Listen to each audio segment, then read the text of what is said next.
everybody who plays you. It's like when you play a unique offense in college, the wing tee, or you play something that most people don't play. It's really hard to prepare for that. Right, well, But has that ever worked? I love this idea. You like? I can't think of a time where it works. It hasn't been done. It doesn't mean it shouldn't be done. Wow. You've got two guys that have been successful at different things and have created problems for defenses in different ways, and now you've got the opportunity to play them both and create those problems for your opponent. Just because it hasn't been done doesn't mean it shouldn't be done. No, and the Steelers were sort of unconventional with Cordell Stewart and made that whole system work. That was really effective. And they're in a situation where they don't have one guy that's necessarily standing out and jumping out. Use the strengths of both guys. Wow. Use the value of both players and let them contribute. Okay, I don't know if you told me this or someone else, but usually when I have a smart football saying, it's usually you told me at some point, that kickers and quarterbacks are sensitive and fragile. Is that you? No. Shoot. Well, a wise football person. There is the saying, if you got two quarterbacks, you don't have one. Don't you think you're like kind of messing with the guys? Like, suppose we run your plan. Yep. Russ goes in, nothing's really going on. All right, let's put Justin in. Justin goes in, starts cooking. All right, well, your package was only, 3 plays. Russ going back in. Steelers fan, we want Justin. Like, I'm not saying a package of 3 plays. I'm saying you have your Russ playbook and you've got your Justin Fields playbook, and like you have with a backup quarterback and a starting quarterback. The backup quarterback doesn't always run the same plays as the starting quarterback. So let me play off wild. But the players are able to run the plays that they do. But you go in, you get quarterback-driven runs, you get a mobile quarterback, you get explosive downfield passing. You come in and you've got a different package for Russ and now defensive, like who's in? See, I get the defensive part. He loves wasting defensive coordinators' valuable time. And I think that makes sense. I love wasting defensive yeah, no, in a good way. But let's say, to play off Wilds, what he was saying. Let's say Russ starts, first 2 series, nothing's happening. You put in Fields, they score a touchdown. So you keep him in, and let's say he has a good game.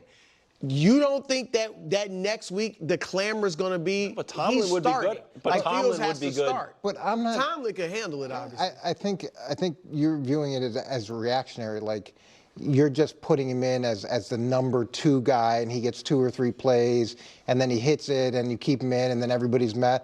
I'm saying no. This is the norm.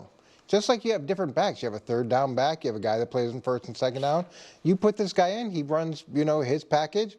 If his package is going good, maybe he goes out the next drive. Maybe you want to change the tempo. Go no huddle with Russ. Okay. Russ goes like the flexibility is yours. You create the package that's normal for you and really hard for everybody else. I think it's brilliant. I don't know why you can't do it with the skill sets that they have. They both want to play. They both offer real value, and they've both been successful in different ways. The one thing I'll give you, I don't think it's ideal, but what I will give you is neither guy's in position where he could complain. They're both kind of at their they've wits' both been end, right? humbled. Yeah. And they both want the opportunity to prove their worth. Why not take advantage of the skill sets? Okay. I'm sold on that. We can do that with Jacoby Brissett and Drake May while we're at it. A different package. We've got 4 quarterbacks on the Patriots. Goodness, I like it. Brocky coming in at number 28, right near Debo. All right. Came in at 30. Here's a look at the QBs revealed in the top 50. Purdy, Love, Tua, Burrow. Wow. Stafford, then Goff was at 48. Then we had some breaking news out of 49ers camp from Cam Inman, he writes for the Mercury News. 49ers practice saw Brock Purdy intercepted on 4 of his final 5 passes, some contested, some not. Bruce, so a little bit of sweet, a little bit of sour there for you. How are you dealing with this news about Brock Purdy? Whoa, boy, let's pull it in. Let's rein it in, Brock. Let's rein it in. I was just in the Ozarks. There was horseback riding out there. Okay. Is that how you did it? Yeah, I was struggling. But look, is this a huge deal? I don't know, but the coincidence is bad. The day after you talk about I want to dominate, like I'm gonna let loose. Then you throw 3 interceptions yesterday, 4 interceptions today. It may not be anything at all, but it's just strange. Now, 4 of the last 5 throws. well, he was hot initially, right? 7 made his first 7 completions. I don't know if there's a couple touchdowns in there, but then ended poorly. As far as the ranking, I mean, if you're a Brock Purdy fan, you got to be overjoyed. Like, because I could argue the quarterbacks who aren't listed yet, Mahomes, Allen, Stroud, Lamar, Hurts, and Dak. So if they're all in the top 20, which I imagine they will be, that means Purdy was the 7th ranked quarterback. So that, I mean, you could argue could he be ahead of Hurts or maybe Dak? But then there's guys behind him. You definitely Burrow's ahead of him. You could put Stafford and you know what I mean? So I think if he's in that 6 to 13 range that kind of fluctuates year to year, you got to be happy for him, assuming the interceptions don't continue. Right. Get your take on this practice. We've been reporting on practices now more than ever. What was your take on Purdy's interceptions? Yeah, look, I don't love that the guy got intercepted 4 out of 5 passes. I don't know whether it was in a team drill. I don't know whether it was in a 7-on-7 drill. Was it a blitz drill where the defense was bringing heat? If they are trying some new concepts out offensively, are they telling him to push the ball to certain spots? Do they want him to work on certain weaknesses? Maybe they want him to work on comebacks. Maybe they want. Well, there could be a lot of reasons that lead to 4 interceptions and 5 passes. To say that it's just terrible decision after terrible decision, maybe. And if that is the case, okay, great. Love that it happened in training camp and not during the regular season. Don't mind if it happens in the preseason, as long as it's not something that carries over.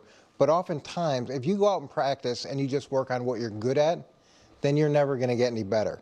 You want to press guys to work on stuff that they're not as good at, because that's your only opportunity to improve.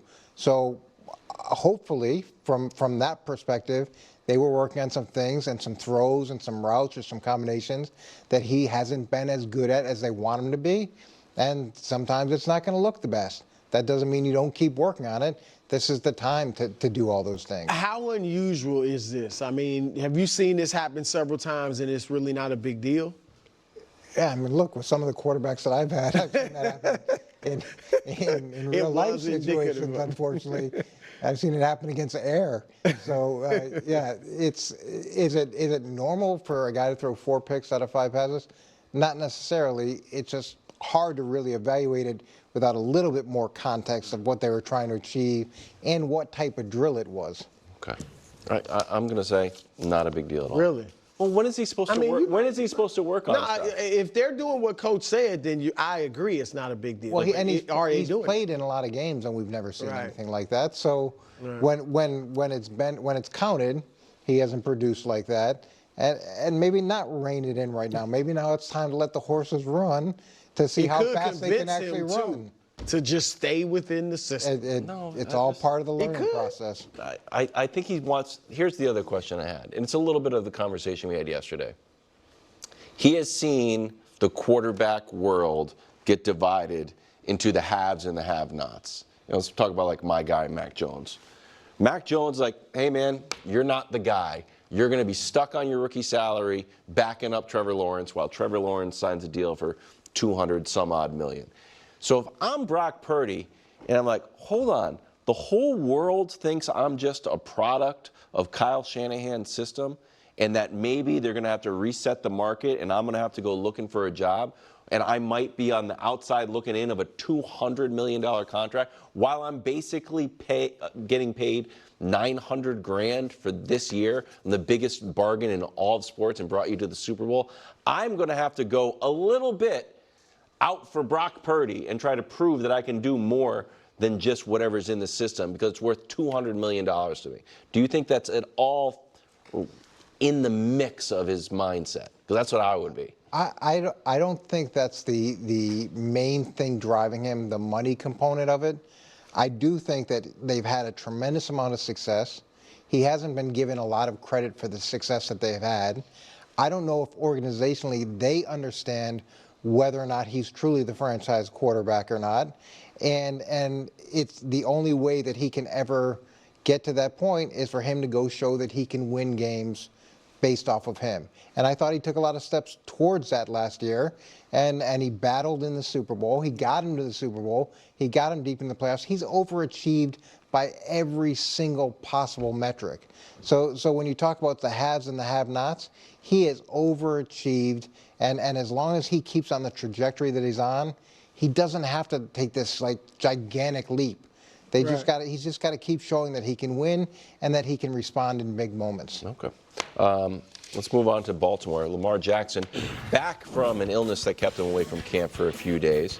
Yesterday, he met with the media and reiterated a draft day promise of bringing a Super Bowl to the Ravens. Take a listen.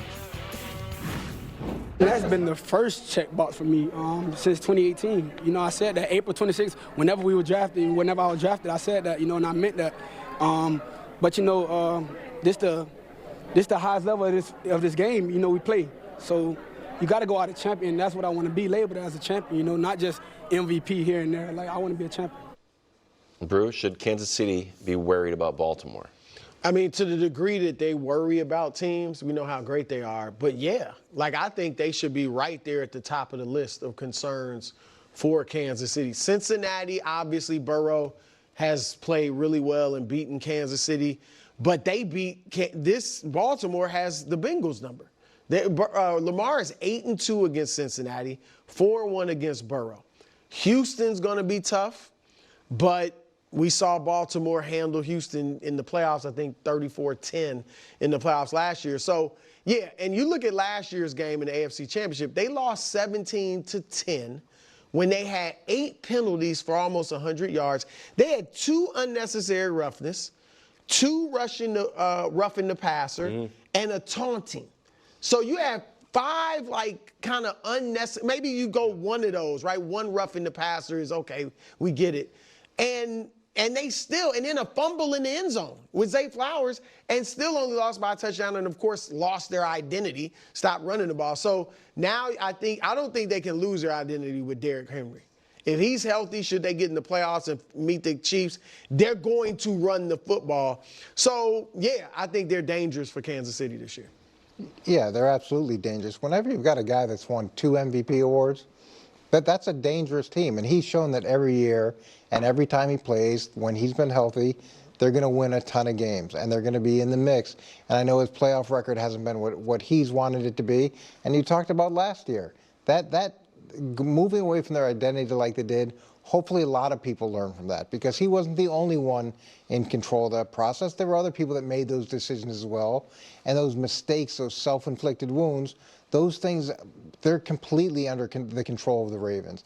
So to add a player like Derrick Henry, and again, the line's in flux, but when you've got such a threat from both the quarterback and the running back and a gigantic fullback, and the ability to control games and physically overtake teams, it's a problem. It's a problem because you can also control time of possession. And as long as you do that, the weapons that Kansas City have, they sit on the bench. So week 1, Ravens are going to be at Arrowhead. We know that they lost their identity and decided to throw the ball 21 straight times at one point. Knowing that, do you think the Chiefs go in and be like, we know you guys want to run the ball, because the whole organization and Lamar took a lot of criticism for getting away from it. Do you just dare them to throw the ball? Do you line up something like, no, we're going to make you throw the ball even more? Well, one of the problems that you have with Lamar Jackson is you have to dare him to throw the ball all the time, because he's such a threat with his feet. And you've got to play a ton of 8-man boxes to deal with the quarterback-driven runs, by whether Derrick Henry's there or not. You have to do that, or else he's gonna create problems. And it would be really interesting to see if they line up in the box and say, we dare you to throw the ball, and Baltimore says, not only are we going to run it, we're going to run it, and we're still going to do it really effectively. To me, that sends a extreme message, not just to Kansas City, but to everybody else. Put 8 in the box. It's not going to be good enough. Let's see what you do now. And look, I got to give the Chiefs credit last year, because early on they did stop the run. Like, I mean, I think Baltimore should have stuck with it. But Kansas City's defense was tough right away. And I think that had something to do with Baltimore going away from it, too. So, you know, Kansas City was able to play with them physically last year. We're 20-some-odd days away from Predictions Week. 20-some-odd days. You were on the record last year as being the Ravens guy. You had purple Jordans. You would often put your feet on the desk, talk about eating sandwiches. Which way are you leaning, even though we're all beloved in Kansas City, especially with week 1? The fans in Kansas City, because we go there a lot, they want me to jump on the bandwagon. Yeah. They really do. They're always telling me, you need to start I'm picking there. this. It's Don't do it, fantastic. Brew. Don't do it. Don't be pressured. I at some point, I got to think Lamar's going to get a ring. And like I said, they could have won that game last year as poorly as they played, as many self-inflicted wounds as they administered to themselves. So I'm kind of leaning Baltimore, and then the NFC. I mean, Purdy's giving me pause. No, right you don't now. have to pick the NFC. You don't have to I'm pick leaning, the NFC. but You can't have pause off of a practice in July. I off of hope Purdy? not, Coach. No, I'm not off of him. But I just want I want tomorrow's tweets to be like he threw 4 touchdowns. And how about no picks? So the Jets are having a bad day, and Brew's like, that's good. They're getting the kinks out. Well, they just He's working. argued. The Jets just Purdy argued. throws some picks, and you're like, ooh. I'm might have to- not off, bro. I might have to sell that Mafia stock. still, but you know. I might take the Ravens. Are you trying to take the Ravens from me? Someone has to take the You're Ravens. not going to take the Chiefs? If you take the Chiefs, the whole show cannot be for the Chiefs. I got to Well, keep it I interesting. don't think I'm taking I've already been kicked out of Chiefs Kingdom, and I was welcomed back in. It could happen again. I have sort of a love-love relationship with Kansas City. Neither are you taking the Texans? Is that You're too- taking the Texans? Well, I mean, both of you thought that Stroud was going to be the MVP. No, I mean, I'm going to take So the if he's the MVP, Texans, what?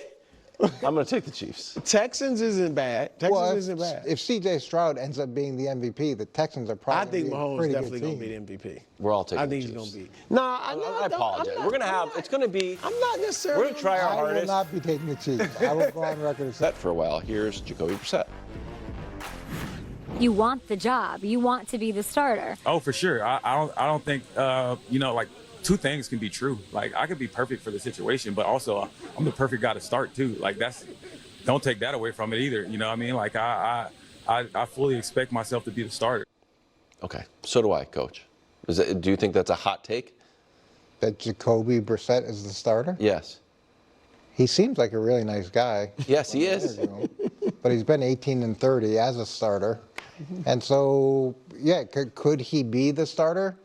He's probably going to be the starter because you've got a rookie quarterback and you've got the problems related to a rookie quarterback, and Jacoby has a lot of experience. I'm sure he's great, just judging by that and things that I've heard about him. He's got a great locker room presence. Yeah. Guys like him. Yeah, he could definitely be the starter. But when he started, he's been 18-30. Well, they're going to be bad, the Patriots. I don't care who you start. Tom Brady's not walking through that door. Okay. Miles. He's not. All right, so I think Brissett starts because, and this is, people have said this before, but if you start Brissett and then eventually go to May, that's Sure. fine. If you start May and he's terrible, which could happen as a rookie. Yes. And then you bench him and go to Brissett. Now, I mean, it doesn't mean you can't, May's still there for several years, but it's just a bad situation. It wrecks his confidence and all of that. So, yeah, I think, and I also think, Coach, I think ideally for most of these rookie quarterbacks, they would get to sit like totally a year. agree. And I get it, Alex Smith is better than Brissett. That's who Mahomes sat behind. Obviously, Aaron Rodgers, and Brett Favre, Rodgers sat behind Favre. Love sat behind Rodgers. They're way better than Jacoby Brissett. But there is something to learning, sitting and learning. I think we do a lot of these young quarterbacks a disservice by throwing them right into the fire. I get the financial situation, less capitalized on the rookie scale, but I think a lot of guys would be better if they had the chance to sit a year. And when you look at New England, so they've got a rookie head coach. They've gone through a massive organizational overhaul. Their best defensive player wants, a new contract. And when you talk about Drake May, Do we have that video available just to take a look at how Drake May's doing in camp, just to see? Is this good? I mean, I don't know. Video I don't know if referring we're going to. to think it's good. I This don't. better if be you good. Hubs, what do you think got? it's I don't like being surprised. bad. I can't wait. At times in North Carolina, people compared him to Justin Herbert. I said, I could see that at North Carolina. People compared him to Josh Allen. I could see that at North Carolina. Today in Foxborough, you know who I saw? Oh, no. The ghost of Mac Jones. No. Not just Mac Jones, facing off against Tom Brady as a rookie. We're talking about Mac Jones in Dallas. How did he do against I Dallas? remember how he did in Dallas, Coach. 39 quarterback. Now that's Michael Holley, who's been around the Patriots Yes. for 20 plus years. Good friend. Wrote Patriot Reign, was in our meetings. He's seen a little bit. He's seen a few quarterbacks. He's seen a few quarterback competitions. So yeah, Jacoby Brissett probably going to be the starter. That wasn't a good. Sorry. I'm okay. Here's the other thing that came out. Greg Bedard on Drake May from NBC Sports Boston. I think if you gave the Patriots front office and coaches truth serum, they're surprised he's so far behind Jacoby at this point. Should I be worried about that? Wow. No, I don't think that's surprising. Okay, good. You know, he didn't. It didn't strike me as a situation where he was going to come in and challenge for the starting position. And look, hopefully I'm wrong about him, but I felt like he probably maybe should have been drafted a little later than he was. Oh, come on. Maybe should have been drafted a little bit later than he was, but we'll see. Hopefully I'm wrong. Week 12. Week 12, I'm okay with that. Why Week not? 12? What if he sat the whole season? Would you have a problem with that? I just don't like sitting the whole season. Mahomes we're not- sat the whole season. I mean, he played one game.